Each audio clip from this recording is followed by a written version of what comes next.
امام بہقی نے السنن الکبریٰ میں سیدنا انس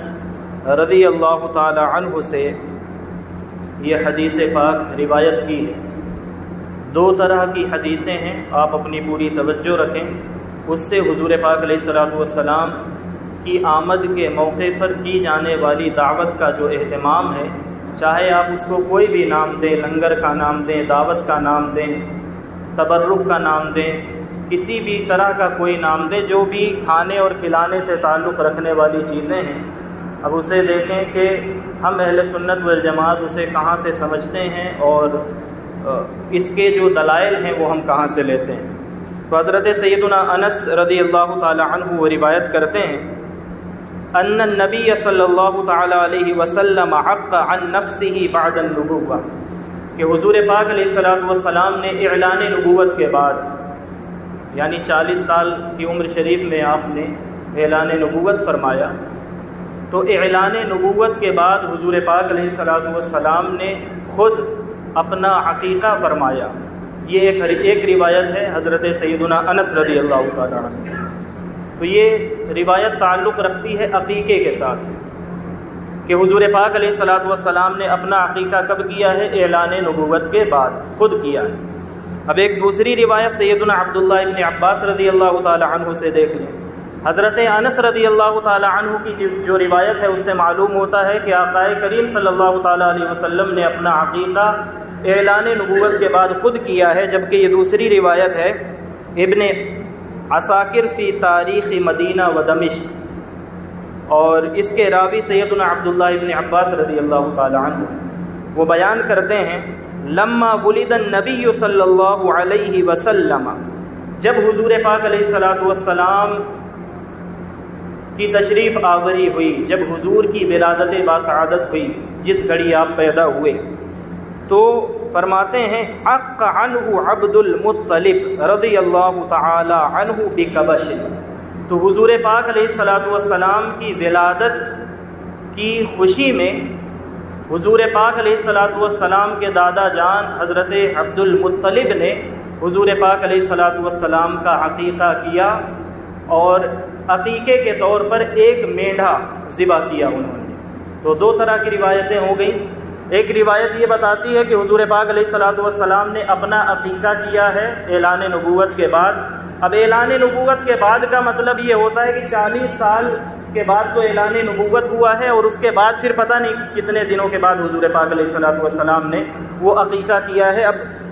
یہ بھی نہیں معلوم ہے کہ مکے میں کیا ہے کہ مدینے میں کیا ہے، بس اعلان نبوت کے بعد کیا ہے، پھر بھی 40 سال 45 50 سال یہ نہیں معلوم کہ کتنے سالوں کے بعد کیا ہے۔ دوسری روایت یہ ہے کہ حضور پاک علیہ الصلوۃ والسلام کے دادا نے ہی حضور کا عقیقہ کر دیا تھا جب حضور پاک علیہ الصلوۃ والسلام کی ولادت باسعادت ہوئی تھی۔ اب ایک اور روایت سیدنا مولا علی کرم اللہ تعالی وجہہ الکریم کی، جسے امام ابو نعیم نے دلائل النبوہ میں بیان کیا ہے، کہ سیدنا مولا علی کرم اللہ تعالی وجہہ الکریم فرماتے ہیں اپنے والد جناب ابو طالب سے، فرماتے ہیں سمعت ابا طالب یحدث ان آمنۃ بنت وہب لما ولدت النبی صلی اللہ علیہ وسلم جاءہ عبد المطلب، کہ جب حضور پاک علیہ الصلوۃ والسلام کی ولادت باسعادت حضرت سیدہ آمنہ بنت وہب کے گھر ہوئی، تو حضور پاک علیہ الصلوۃ والسلام کے دادا جان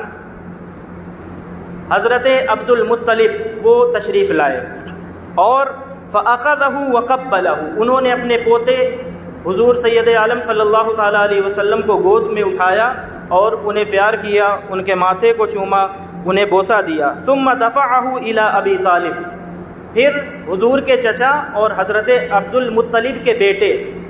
جناب ابو طالب کی گود میں دے کر کے ان کے حوالے کر کے حضور پاک علیہ الصلوۃ والسلام کو، فقال، حضرت عبد المطلب حضور کے دادا نے فرمایا ہوا ودیعتی عندک، اپنے بیٹے سے کہا کہ اے میرے بیٹے، یہ میں اپنی امانت تمہارے سپرد کر رہا ہوں، چونکہ والد کا انتقال ہو گیا تھا حضرت عبداللہ کا۔ تو دادا کیا کہہ رہے ہیں اب جناب ابو طالب کو دے کر کے کہ یہ اپنا پوتا جو کہ تمہارا بھتیجا ہے تمہاری گود میں دے کر کے یہ اللہ کی بہت بڑی امانت میں تمہیں سونپ رہا ہوں، اور فرماتے ہیں لَيَكُونَنَّ لِإِبْنِي هَذَا شَأْنٌ، یاد رکھنا اس کا خیال رکھنا اور اس کی کیئر کرنا، دیکھ بھال کرنا، اس لیے کہ میرے اس پوتے کی بہت عظیم شان ہوگی، یہ عظمت والا اور بڑی شان والا ہوگا۔ اور پھر وہ کہتے ہیں ثم امرا، اب وہی عقیقے کی جانب جو حضرت سیدنا عبداللہ ابن عباس کی روایت ہے، اب اس میں ذرا تفصیل دیکھیں کہ حضور پاک علیہ الصلوۃ والسلام کی ولادت کے موقع پر اس سے پہلی جو روایت میں نے آپ کے سامنے پیش کی، اس میں یہ ہے کہ حضرت عبد المطلب نے، حضور کے دادا نے ایک مینڈا ذبح کیا اور حضور پاک علیہ الصلوۃ والسلام کا عقیقہ کیا۔ اب جو ہم لنگر کرتے ہیں، دعوتوں کا اہتمام کرتے ہیں، اپنے ہوں پرائے ہوں، ہر ایک کو حضور پاک علیہ الصلوۃ والسلام کی آمد کی خوشی میں کھانا کھلاتے ہیں، کھانا بانٹتے ہیں، تقسیم کرتے ہیں۔ تو اب اس کی دلیل دیکھیں کہ فرماتے ہیں حضرت عبد المطلب جو حضور کے دادا ہیں، وہ فرماتے ہیں ثم امر فنحرت الجزائر، پھر انہوں نے حکم دیا، بہت سے اونٹ ذبح کیے گئے، وذبحت الشاء، بہت سی بکریاں ذبح کی گئیں، واطعم اہل مکہ ثلاثۃ، اور حضور پاک علیہ الصلوۃ والسلام کی ولادت کی خوشی میں، حضور پاک علیہ الصلوۃ والسلام کی آمد کی خوشی میں اور آقا کریم صلی اللہ تعالی علیہ وسلم کے میلاد کی خوشی میں 3 دنوں تک مسلسل حضور کے دادا جان کی جانب سے تمام اہل مکہ کی ضیافت کی گئی، ان کی مہمان نوازی کی گئی، اور بہت بڑی تعداد میں اونٹوں کو ذبح کر کے، بکریوں کو ذبح کر کے، جانوروں کو ذبح کر کے ان کا کھانا بنایا گیا، اور پورے شہر مکہ والوں کی، اہل مکہ کی 3 دنوں تک دعوت کی گئی۔ اور نہ صرف انسانوں کی بلکہ فرماتے ہیں ثم نحر فی کل شعاب من شعاب مکہ جزورا، جو کھانا بنایا گیا تھا، جو جانور ذبح کیے گئے تھے، اونٹ بکریاں جو بھی جانور ذبح کیے گئے تھے اور ان کا جو کھانا بنایا گیا تھا،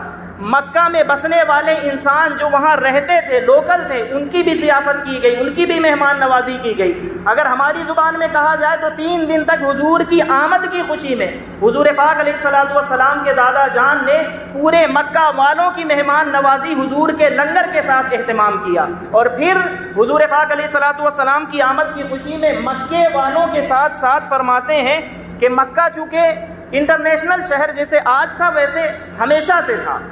دور سے لوگ آتے تھے مکے کی زیارت کے لیے، اللہ کا گھر تھا، کعبے کی زیارت کے لیے، تو جو لوگ آتے تھے مسافر ہوتے تھے یا لوگ تجارت کی غرض سے آتے تھے، الغرض جتنے بھی لوگ دنیا بھر سے مکہ مکرمہ میں، شہر مکہ مکرمہ میں آتے تھے، تو یہ جو دعوت کی جا رہی تھی مکہ کے لوکل لوگوں کے لیے صرف نہیں کی جا رہی تھی، مکہ کے ہر گلی کوچے پر اور ہر چوراہے پر حضرت حضور پاک علیہ الصلوۃ والسلام کے دادا جناب عبد المطلب کی جانب سے یہ جو جانور ذبح کیے گئے تھے، مہمانوں کی مہمان نوازی کا اہتمام کیا گیا تھا، تو وہ جانور ہر گلی، ہر کوچے، ہر چوراہے پر وہ کھانا لا کر کے انہیں رکھ دیا گیا، اور یہ اہتمام کیا گیا کہ شہر مکہ میں آنے والا جو اس شہر میں داخل ہو، چاہے وہ تجارت کی غرض سے آئے، چاہے وہ مکہ مکرمہ میں اللہ کے گھر کی زیارت کی غرض سے آئے، کسی بھی غرض سے آنے والا جو شہر مکہ میں آئے، وہ حضور پاک علیہ الصلوۃ والسلام کے دادا جان نے حضور پاک علیہ الصلوۃ والسلام کی ولادت کی خوشی میں 3 دن تک اس لنگر کا اہتمام کیا کہ کثرت سے جانور ذبح کیے، مکے والوں کو بھی 3 دن تک لگاتار کھانا کھلایا، اور باہر سے آنے والے مہمانوں کی بھی مہمان نوازی کی، تاجروں کی بھی مہمان نوازی کی، زائروں کی بھی مہمان نوازی کی۔ اور پھر آگے فرماتے ہیں، یہ تو ہو گیا انسانوں کا معاملہ، پھر فرماتے ہیں لا یمنع منہ انسان ولا سبع ولا طائر، حضرت عبد المطلب نے حضور پاک علیہ الصلوۃ والسلام کی ولادت کے موقع پر یہاں تک اہتمام کیا کہ جو جانور، جو اونٹ، جو بکریاں انہوں نے ذبح کیے تھے، انہوں نے انسانوں کی بھی مہمان نوازی کی، یعنی انسانوں کے لیے بھی لنگر کا اہتمام کیا، اور انسانوں کے ساتھ ساتھ چرند پرند اور جو پرندے ہیں، چڑیاں ہیں، ان کے لیے بھی انہوں نے اسی طرح سے دعوت کا اہتمام کیا کہ جانور بھی اس میں سے کھائیں اور چرند اور پرند بھی اس میں سے حضور پاک علیہ الصلوۃ والسلام کے لنگر سے اس دعوت میں سے فائدہ اٹھائیں اور حضور پاک علیہ الصلوۃ والسلام کا لنگر کھائیں۔ تو آپ کو یہ جاننا چاہیے کہ آپ جو اتنے دنوں سے لنگر کر رہے ہیں، وہ لنگر جو حضور پاک علیہ الصلوۃ والسلام کی آمد پر کیا جاتا ہے، اس لنگر کو دیکھیں کہ اس لنگر کی شروعات حضور کے دادا جان حضرت عبد المطلب نے کی تھی۔ لیکن ہو سکتا ہے کوئی یہ کہے کہ حضور کے دادا شریعت میں حجت نہیں ہے، یعنی ان سے دلیل نہیں لی جا سکتی، جو انہوں نے کیا تھا ان کا عمل تھا، ان کے پوتے تھے، اپنے پوتے کے لیے انہوں نے کیا۔ شریعت میں کوئی عمل حجت یا دلیل تب بنتا ہے جب نبی کوئی کام کرے۔ تو اب حضرت امام جلال الدین سیوطی رحمۃ اللہ تعالی علیہ جو امت مسلمہ کے جلیل القدر امام ہیں، ان کی بات کر کے میں اپنی بات کو ختم کر رہا ہوں۔ انہوں نے دونوں حدیثیں جو میں نے شروع میں سنائی ہیں کہ حضرت انس کی روایت کیا ہے کہ حضور پاک علیہ الصلوۃ والسلام نے اعلان نبوت کے بعد اپنا عقیقہ کیا، خود سے کیا۔ اور حضرت عبداللہ ابن عباس کی روایت کیا ہے؟ حضرت عبداللہ ابن عباس یہ فرماتے ہیں کہ حضور پاک علیہ الصلوۃ والسلام کے دادا جان نے ایک مینڈھا ذبح کر کے دعوت کا اہتمام کیا، حضور کا عقیقہ کیا۔ اب اس مسئلے کو سلجھایا ہے حضرت امام جلال الدین سیوطی نے، فرمایا کہ لفظ عقیقہ کا تو آیا ہے، لیکن حضور نے جو اعلان نبوت کے بعد جو کچھ کیا ہے وہ کیا تھا؟ حضور کے دادا نے اگر عقیقہ حضور کا کر دیا تھا تو 40 سال کے بعد اعلان نبوت کے بعد ایسی کیا وجہ ہے کہ آقا کریم صلی اللہ تعالی علیہ وسلم نے بھی اپنا عقیقہ فرمایا؟ تو امام جلال الدین سیوطی فرماتے ہیں کہ عقیقہ کا معاملہ یہ ہے، وَالْعَقِيقَةُ لَا تُعَادُ مَرَّةً ثَانِيَةً۔ ہم سب کو پتہ ہے کہ عقیقہ زندگی بھر میں کسی کا صرف اور صرف ایک مرتبہ ہوتا ہے، دو مرتبہ نہیں ہوتا۔ تو یہ کیا وجہ ہے کہ ایک مرتبہ عقیقہ دادا کرتے ہیں حضور کے، اور ایک مرتبہ اعلان نبوت کے بعد حضور پاک علیہ الصلوۃ والسلام فرماتے ہیں؟ تو امام جلال الدین سیوطی فرماتے ہیں کہ پہلی مرتبہ جو دادا نے کیا تھا ایک مینڈھا ذبح کر کے، وہ تو عقیقہ تھا، کیونکہ ان کے دادا ابراہیمی دین پر تھے اور اس دین میں بھی عقیقہ تھا، قربانی کی، تو انہوں نے اس دین کے مطابق جو ہے وہ عقیقہ کر دیا تھا۔ رہی بات حضور پاک علیہ الصلوۃ والسلام نے جو اعلان نبوت کے بعد جب اپنی ولادت کا دن آیا، جب اپنی پیدائش کا دن آیا اور جب اپنے میلاد کا دن آیا، تو اس دن جو حضور پاک علیہ الصلوۃ والسلام نے جانور ذبح کیا تھا وہ عقیقہ نہیں تھا۔ فرماتے ہیں فَيُحْمَلُ ذَلِكَ عَلَىٰ أَنَّ الَّذِي فَعَلَهُ النَّبِيُّ صلی اللہ تعالی علیہ وسلم اظہارا للشکر علی ایجاد اللہ تعالی ایاہ رحمۃ للعالمین۔ لمبی روایت ہے، انہوں نے فرمایا، حضرت امام جلال الدین سیوطی فرماتے ہیں کہ آقا کریم صلی اللہ تعالی علیہ وسلم نے اعلان نبوت کے بعد جو جانور ذبح کیا تھا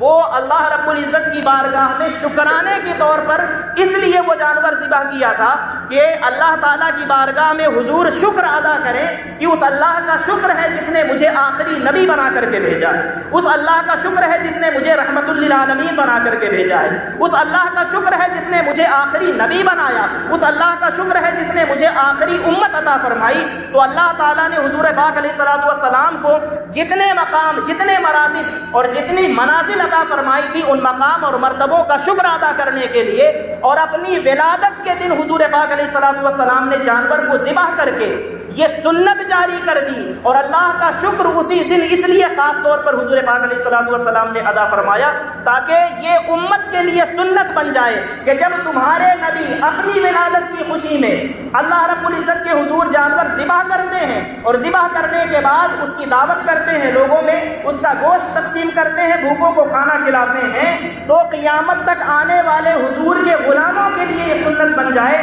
کہ حضور پاک علیہ الصلوۃ والسلام کی اس سنت کو ہم جاری رکھیں، اور جب حضور کا میلاد آئے، جب حضور کی ولادت کا دن آئے اور حضور پاک علیہ الصلوۃ والسلام کی پیدائش کا دن آئے تو اسی سنت کو زندہ کرتے ہوئے بھی ہم سے جو بھی ہو سکتا ہے ہم بھی اپنے اپنے حساب سے اپنی استطاعت کے لحاظ سے دعوت کا اہتمام کریں۔ اگر پورا جانور ذبح کر سکتا ہے کوئی تو حضور پاک علیہ الصلوۃ والسلام کی سنت کے مطابق پورا جانور ذبح کر کے اللہ رب العزت کی بارگاہ میں حضور نے جس طرح سے نذرانہ شکرمندی پیش کیا تھا اسی طرح سے ہم امتیوں کو یہ چاہیے کہ حضور کی بارگاہ میں اور اللہ کی بارگاہ میں نذرانہ شکرمندی پیش کریں کہ تمام تعریفیں اس رب کی کہ جس نے ہم سب کو حضور پاک علیہ الصلوۃ والسلام جیسا عظیم الشان اور جلیل القدر نبی امام الانبیاء سید المرسلین کا امتی بنایا۔